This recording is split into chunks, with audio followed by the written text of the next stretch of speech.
Mismatch, 11 secs. In Escape from Tarkov, EFT. This usually happens when the game detects that your client is connecting from a different region or your game files/connection are mismatched with the server. Here are steps to fix it. Hashtar 1. Check server region.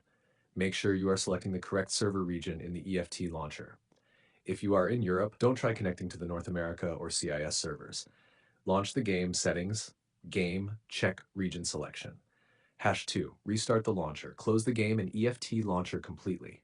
Open Task Manager. Make sure no escape from Tarkov.exe or launcher processes are running. Reopen the launcher and try again. Hashtar 3. Verify game files. In the EFT launcher, go to Settings, check Files or Verify to ensure all game files are intact. Corrupted or outdated files can trigger client-server mismatches.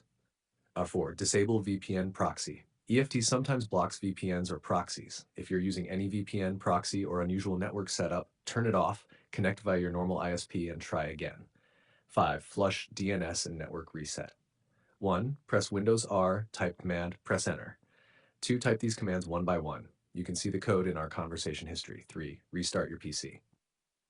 6. Check for launcher updates. Sometimes the Battlestate Games launcher updates separately. Make sure you're using the latest version. 7. Contact support. If nothing works, this could be a server-side issue. Go to EFT support. Please open your app to see this link and submit a ticket. Include screenshot of the error.